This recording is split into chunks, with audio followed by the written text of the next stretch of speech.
Okay, I'm going to introduce you to our first speaker. Her name is Leanne Vreeland. She's a lifelong adventurer and child of God. She grew up in a family of 4 and flourished in the great outdoors of Western Washington, hiking, trail running, biking, spending time on the beach. She experienced God moving throughout her whole life during childhood, college, and in her 23-year career as a U.S. Marine, 37-year marriage, raising 3 daughters. Yay for girls, I got 4. Lots of estrogen in our homes. Relocation to Missoula in 2005 and every day since. She joined the Mac family in 2020, and she's just beginning to understand how all of her past experiences are coming together to help her serve God in the way He intended her to. Please help me warmly welcome Leanne. So the one thing that I took from Abby when she was talking was about the tree. And I love the picture of that, not only the photograph of the tree, but the image in my mind that that tree evokes. And what I was thinking about is that that tree was intentionally planted. And she talked about that.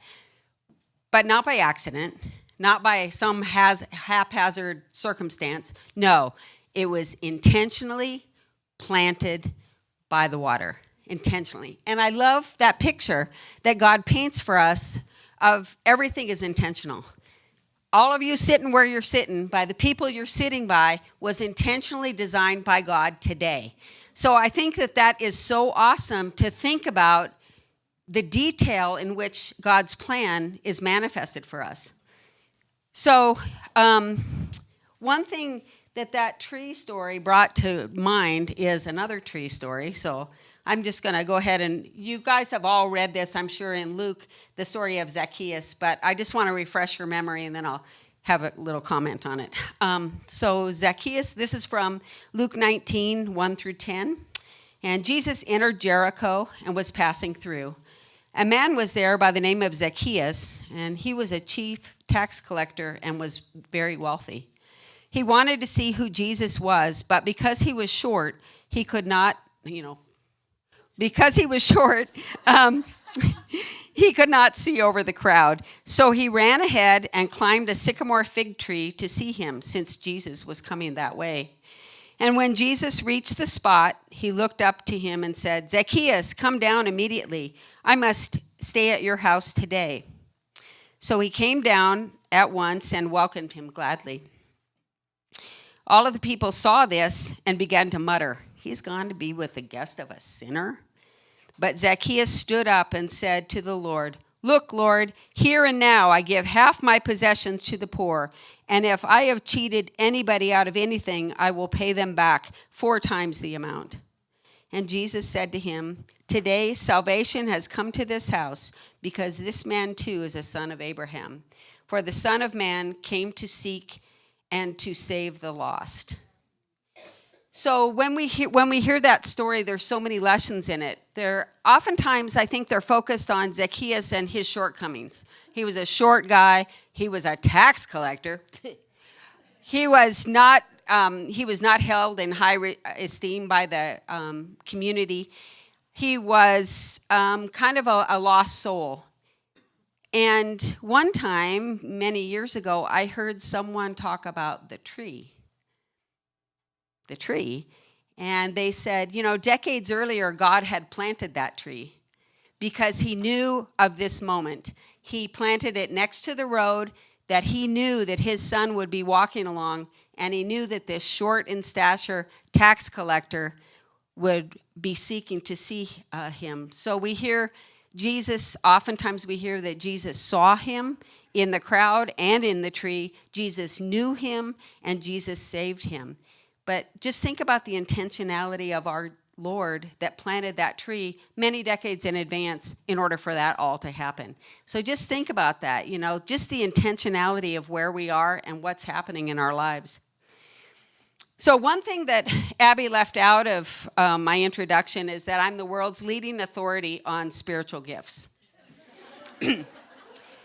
Okay, that may have just been an oversight, or because it's not true. It could have been one of those.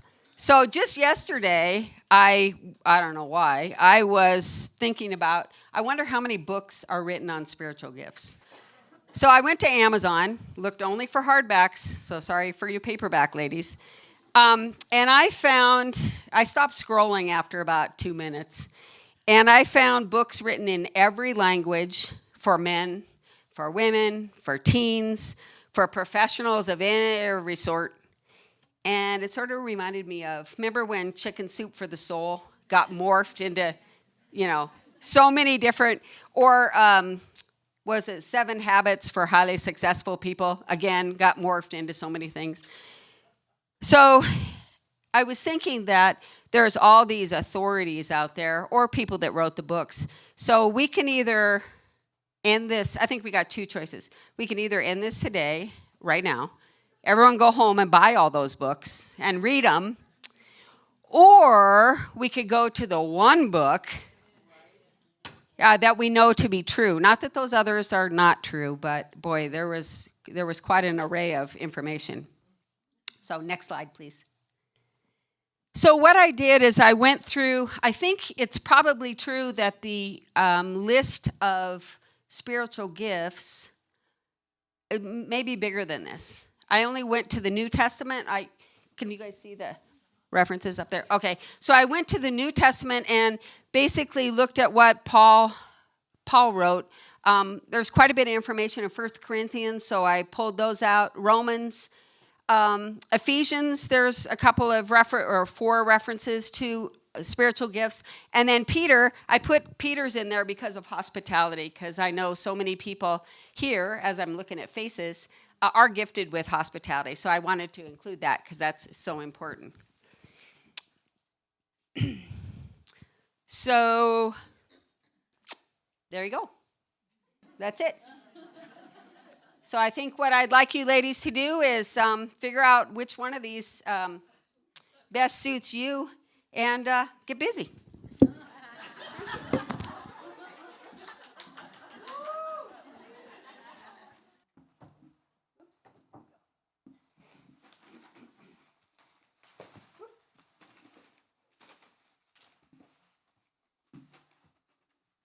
There are some gifts for you. This is just to illustrate the point of spiritual gifts. So it's not that easy, right? To look at the list and decide which one is yours and go for it. It's just not that easy. Maybe you've never thought that you were special. And maybe you never thought that you were unique. And maybe you never thought that you had a gift. Certainly not one that God gave you to fulfill his purpose. I'm here to tell you that none of that's true. You are special, you are unique, and God did gift you for a special purpose. Next slide, please. So this is, in the Marine Corps, we used to have foot stop moments, and what that meant was, that'll be on the test. So this is a foot stop moment. There's not going to be a test. You were made on purpose, intentionally.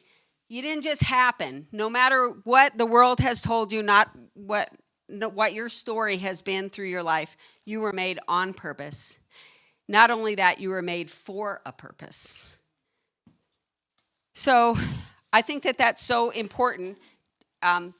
It's so important to God for the fruition of his plan that he made you. And he made you because he needed you. And he needed you. And he equipped you with the tools that he gave you so that you can fulfill his purpose. It's all very important to him. So important to our Creator that he did that. Okay, next slide, please. So in the letter to the Corinthians, you probably remember that Paul was writing to them in a response to a letter that they had written him. So they were having some church problems and some issues, and they needed him to weigh in. I'm certain that some of the authors were thinking, surely he'll weigh in on my side, because I got it figured out. So he did that. He answered the questions, and you can go back and read those. But one thing that he did talk about quite a bit in 1 Corinthians is spiritual gifts. And he listed out spiritual gifts, which, as I said, are in this list. And then he has a kind of a pause in the middle. And what does he talk about? Does anybody remember? What does he talk about? He talks about love. That's right. Next slide, please. That's right. He talks about love because the Corinthians, while they had these gifts and while they were using these gifts, they weren't using them as God intended. They were not. They had puffy chests and judgment of others, and well, my gift's better than your gift. I'm clearly doing it right, you know. And so he wanted them to really rethink things and look through it through the lens of love, of how they were using the gifts that they had been given. So as I mentioned before, you were created intentionally by God with a specific purpose in mind, which is to reflect his glory and fulfill good works. And your purposes involve using your unique gift to make a positive impact on the world around you for his glory. Next slide, please. So I know many of you have heard the analogy before. We're all like a great tapestry, really beautiful on one side. All the colors come together. And I think that's really a great way to look at illustration. One time I was at a Bible study, and she had this beautiful carpet or rug and as people were coming in, it was a winter day and it was blowing. The backside of the carpet turned over, and you could see all the knots and if it was at my house, it'd be duct tape. You could see all the holes in the back. You could see all the places where the strings were tied together. And, you know, each one of us is a brightly colored thread. And without each one of us, the tapestry would not be as complete. And I think sometimes it's like Paul's analogy of the body with many different parts, and each part being different, and all of it working together to sustain the body. Or I was thinking when you were singing, it's like a song that creation sings. All of creation sings the song to glorify God, but there's a song that only I can sing. There's a song that he is waiting to hear, and that's from me. So in my car, he's really happy because he can hear me singing. So a few weeks ago, Pastor Micah said that he had Googled how many people have ever lived on earth. And honestly, and I told Leanne this, I had Googled the same thing a couple of days earlier. I was like, oh, he's looking on my notes. But the answer that he came back with was 117 billion. I can't even write that. I don't know how many zeros that is. So 117 billion. So let's think about that. 117 billion. If people only had one unique gift, that's 117 billion unique gifts that could be used for the glory of God. Mind-blowing. But then Deanna and I were talking about it, and she kind of wondered out loud, well, you know, not all those people are believers. So how many of those gifts went unused and unrealized? And it kind of made me sad to think about that. Like, wow, that's true. 117 billion is a big number, but how many just were wasted and weren't used for God's glory? It's kind of a sad number to think about. Next slide, please. So again, I'm not an authority, except on this. But I just wanted to tell you my story. So I love telling stories. I love hearing stories. Any of you who've ever gone to lunch or coffee with me or stood with me in the narthex between services knows I love to tell stories. I love hearing them, and I love the stories, especially about Jesus, because he's awesome. And you all know that, and we just sang about it. And it's just so fun to hear how he's worked in other people's lives. When people say, hey, I got to tell you a story, I'm all ears. I just love hearing it. So I'll take you back a few years. We'll go back to my childhood. I was raised in Western Washington, and my mom and dad were both school teachers, and it was in a really very, very small town. And I was that girl in your second grade class that sat next to the teacher's desk. And I sat next to this teacher's desk because I talked so much. And I tried so hard to be like that girl, who sat in the front row with the perfect hair that raised her hand and had the perfect, well-crafted comment? Yeah, you maybe some of you are her. But I was the one that sat next to the teacher's desk. And I'm sure my mom heard of my antics in the teacher's lounge, which was, that big because we didn't even have a stoplight in my town, so it was pretty small. And every time I would be admonished for talking too much, or I got all kinds of stories about this my whole life. So I just would be embarrassed, and I felt ashamed and embarrassed, and I tried so hard to be like that girl. Oh my goodness, I tried, but I just couldn't control the impulse. So I came home, and my mom, who had also struggled in school, she was dyslexic, so she had also struggled in school, and she knew what I was feeling for a different reason, but she knew what I was feeling. So my mom said, honey, what you have is a gift. What? What you have is a gift. It's called the gift of gab. Huh. So, next slide, please. So my mom told me the story of the Blarney Stone. What? Has anybody ever kissed the Blarney Stone in this room? Woohoo! Sonia. All right. Okay, you can be my fact checker. Okay. So my mom said it's a gift to be able to talk to anyone about anything and to be able to step up to a complete stranger and find something in common to talk about it. Yeah, I still didn't believe her. So I'll tell you the story that she told me. Just remember I was 7, so I think she probably left out some parts. Thank you, Mom. So the legend has it many centuries ago, that the chieftain Cormac McCarthy was in a lot of trouble, legal trouble, bad. He was gonna, I was gonna say lose the farm, but I don't think he had a farm. But he was really in a lot of legal trouble, and he was gonna lose everything. It was gonna ruin him. So he pleaded with the goddess Clydna. So here she is. She looks like a real friendly type. She's the one that I'd go to right away. And he pleaded with her and said, please help my financial troubles and my legal troubles go away.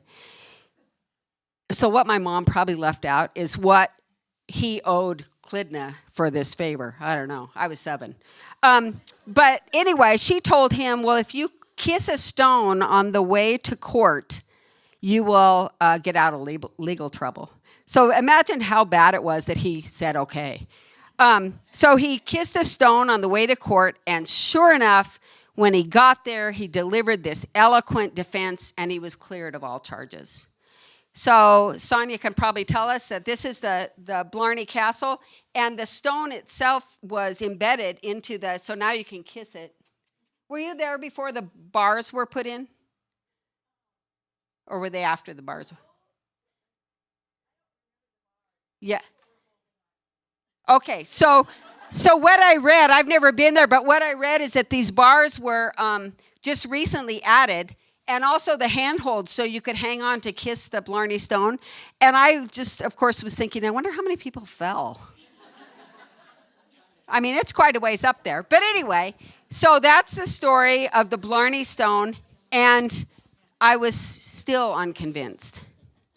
So what I did is I was thinking that God surely had another gift for me, a better gift, that I'd grow out of this one. Surely it was something better. Surely it was shiny. It was sparkly. It was something, oh my goodness, this is something that I could be proud of, that people would say, oh my goodness, did you see the gift Leanne has? That's the one I was waiting for. However, this box, has my name on it. So no matter how much I tried to convince God that the shiny gift was for me and it was better than this gift, he said, no, this is the one for you, and this is what I've given you. And I was thinking about when you wrap a gift, like for a wedding or a birthday present, you might not have the best gift in there, but you make the wrapping paper all exciting, and so that the person will think you gave them something really good, you know? But God doesn't have to do that. He just gives you the gift, and it's perfect. And we're going to talk about it a little bit more, how perfect it is. So I carried this gift, as Abby talked about. I carried this gift throughout my life, through college, through the Marine Corps. I had a couple of jobs after that, and some professional presentations. I carried that gift. And a few times I asked God to take it away and to switch it out for another better gift. I had lots of ideas. But as time went by, I found that my gift changed and that it refined and it became better suited than when I was blurting out jokes in second grade. Sometimes I thought that was a coping strategy, that I was just figuring out how to cope with the gift that I had.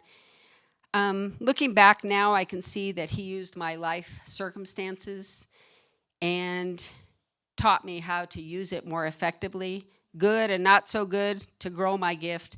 But how did he intend for me to use it? That was still the question. Next slide, please. And then, at a particularly dark and lonely time in my life, which is another story for another day, I found myself being tossed in the waves, life crashing all around me, no explanation of why this was all happening to me. And some of you have shared, I'm looking at your faces, some of you have shared that you know that place, that you've been there before. I didn't see you though, but well, Satan knows that place too.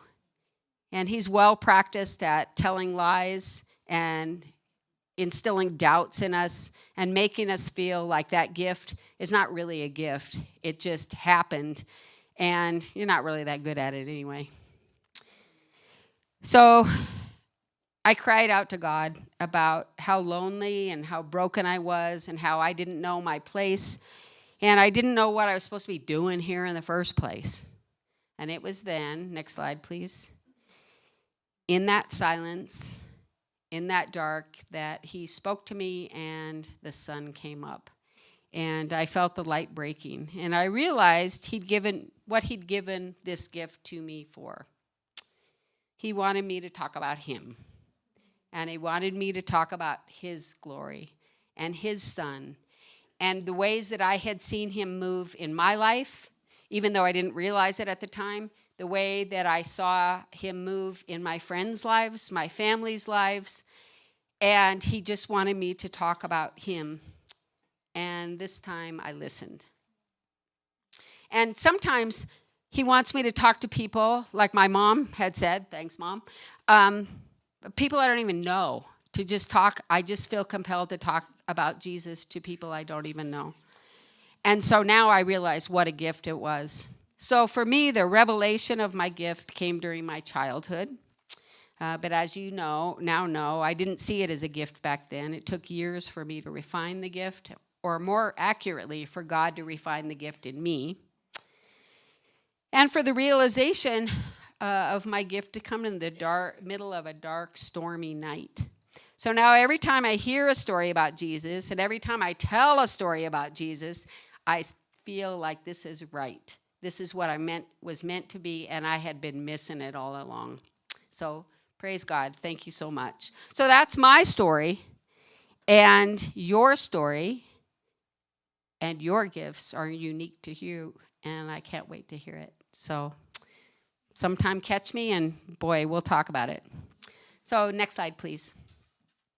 So what are some things that I've learned along the way? Again, foot stop moment.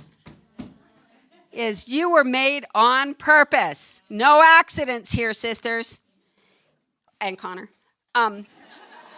You were he's also no accident. Okay. And you're uniquely equipped. So God would not ask you to do something he doesn't provide instruction and the gift to do it. So you were uniquely equipped to bring glory to God. That's it. Simple. Foot stop. Simple. He gave us all, it just blows my mind. The intentionality of his plan just blows my mind, and how he thought out every single detail. So,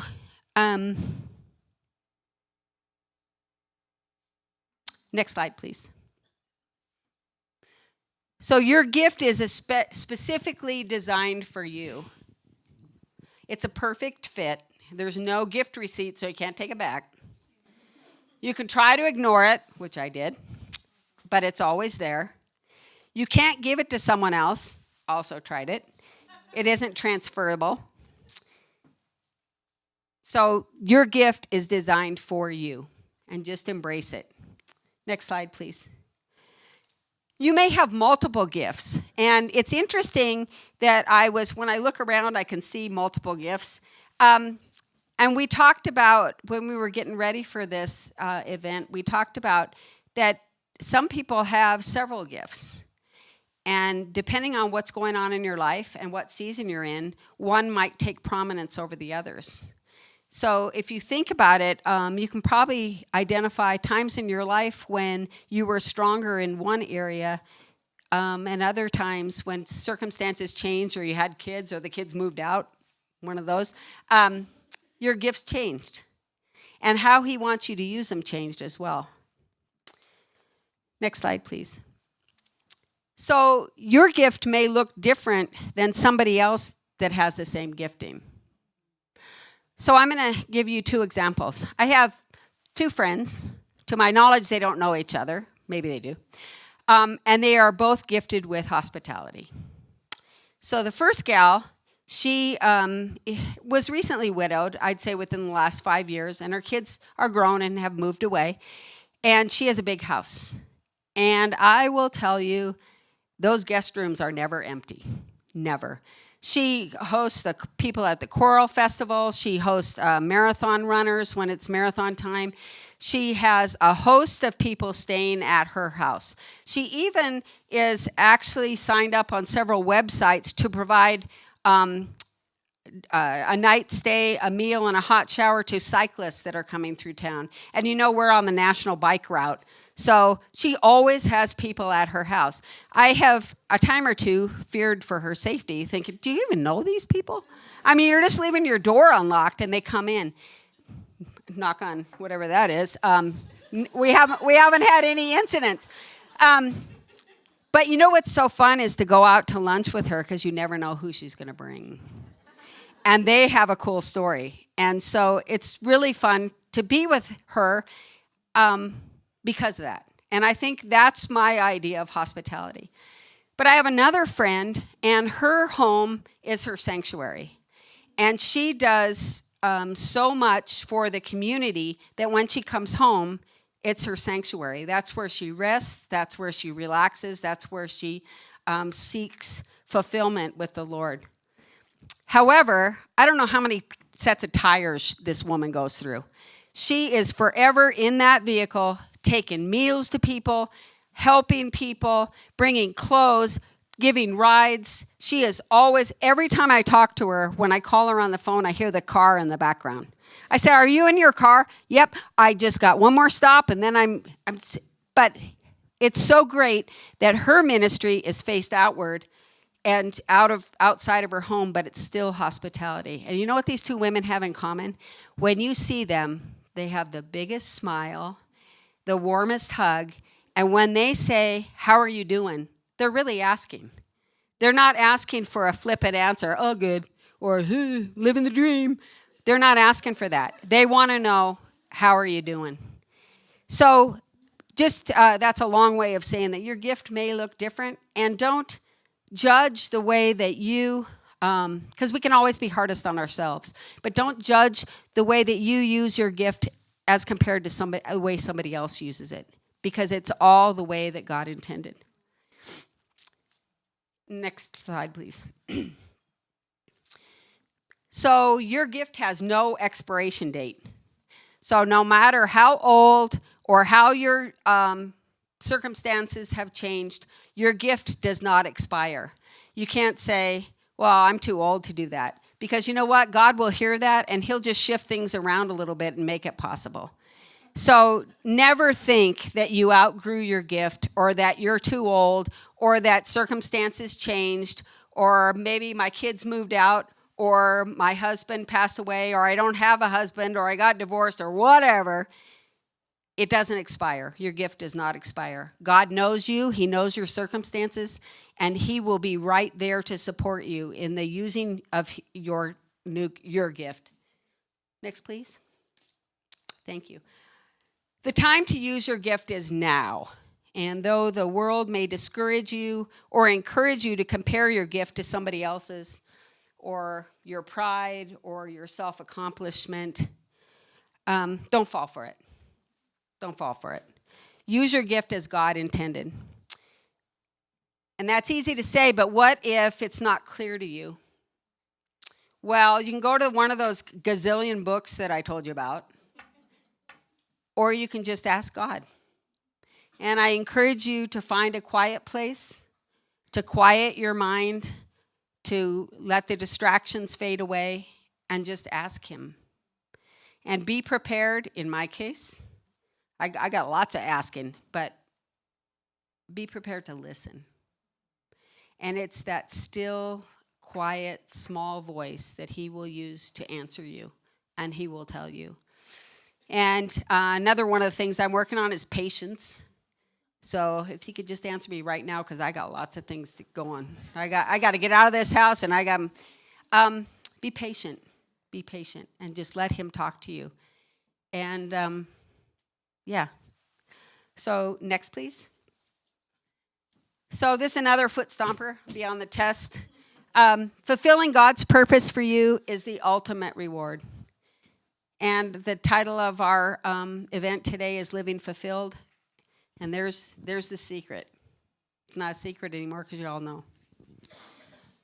So a final thought. These days I'm feeling a greater sense of urgency. When I look to current events, catastrophic destruction, rampant crime, assassinations, the rise and fall of nations, world events that just blow your mind you never thought would happen, events in our local community that you never thought would happen.